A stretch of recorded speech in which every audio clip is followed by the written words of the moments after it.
మాజీ deputy CM కొట్టు సత్యనారాయణకు YCP అధిష్టానం షాక్ ఇచ్చింది. తాడేపల్లిగూడెం నియోజకవర్గ బాధ్యతల నుంచి తప్పించింది.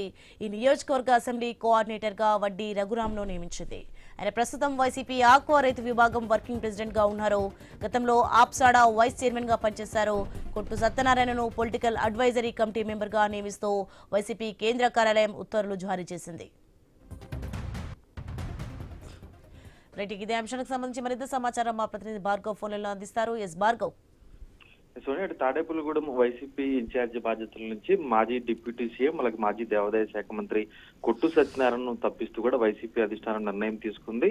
ఇప్పటికే అటు తాడేపల్లిగూడెం నియోజకవర్గంలో వైసీపీలో రెండు వర్గాలుగా వైసీపీ ఉందని కూడా చెప్పుకోవచ్చు. ఈ తరుణంలో మరొక వర్గానికి చెందినటువంటి వడ్డీ రఘురాం నాయుడుకు తాజాగా ఇన్ఛార్జ్ బాధ్యతలు అప్పగిస్తూ కూడా వైసీపీ అధిష్టానం కేంద్ర కార్యాలయం నుంచి కూడా ఉత్తర్వులు వెలువడ్డాయి. దీంతో వడ్డీ రఘురాం నివాసం వద్ద ఆయన అభిమానులు సంబరాలు చేసుకున్నారు. పెద్ద ఎత్తున కూడా అక్కడికి చేరుకొని ఆయనకు శుభాకాంక్షలు చెప్పారు. అటు గతంలో అప్సడా వైస్ చైర్మన్ గా పనిచేసి ప్రస్తుతం వైసీపీ రాష్ట్ర రైతు విభాగంలో ఆక్వా జోన్ కి సంబంధించి కూడా ఆయన వర్కింగ్ ప్రెసిడెంట్ గా పనిచేస్తున్నారు. ఈ తరుణంలో ఆయన తాడేపల్లిగూడెం వైసీపీ ఇన్ఛార్జ్ బాధ్యతలు పూర్తిగా చేపట్టడం నేపథ్యంలో తాడేపల్లిగూడెంలో మళ్ళీ వైసీపీ పుంజుకుంటుంది అనేటువంటి ఉత్సాహం ప్రస్తుతం వైసీపీ శ్రేణుల్లో కూడా కనిపిస్తుంది. ఇటీవల కాలంలోనే పలు వైసీపీ కార్యక్రమాలను కూడా ఓవైపు కొట్టు సత్యనారాయణ, మరోవైపు వడ్డీ రఘురాం నాయుడు విడివిడిగా ఎవరికి వారు చేస్తూ ఉన్నటువంటి సందర్భాలు వచ్చాయి. ఈ తరుణంలో నేతల మధ్య గ్యాప్ పెరుగుతుంది, క్యాడర్ లో కూడా గ్యాప్ పెరుగుతుంది అనేటువంటి ఆరోపణలు వినిపించాయి.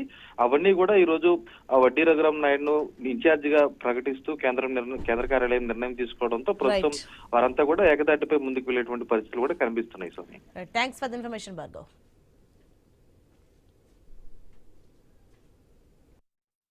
ఆయన ఏదైతే నా మీద ఈ నియోజకవర్గ బాధ్యతలు ఇచ్చి నమ్మకం పెట్టుకున్నారో వైఎస్ఆర్ కాంగ్రెస్ పార్టీ కార్యకర్తలందరికీ ధైర్యం చేకూర్చేలాగా వైఎస్ఆర్సీపీ కార్యకర్తలందరూ కూడా తలెత్తుకునేలాగా ఇవాళ వైఎస్ఆర్ కాంగ్రెస్ పార్టీని తాడేపల్లిగూడెంలో బలంగా తయారు చేయడానికి మేము వైఎస్ఆర్సీపీ కార్యకర్తలు, కుటుంబ సభ్యులందరూ కూడా, జగనన్న కుటుంబ సభ్యులందరూ కూడా కలిసి మనం అన్ని విధాలుగా కూడా ప్రజా సమస్యల పట్ల తాడేపల్లిగూడెం నియోజకవర్గంలో ఏదైతే ప్రజలు ఇబ్బందులు ఏమైనా ఉంటే ఆ ఇబ్బందుల పట్ల, ఈ రాష్ట్రంలో ఉన్న ప్రజానికి యొక్క ఇబ్బందుల పట్ల మనం పోరాటం చేయడానికి మనందరం సిద్ధంగా ఉండాలని అందరికీ మరొకసారి చేతులెత్తి శిరస్సు వచ్చి కృతజ్ఞతలు తెలియజేసుకుంటూ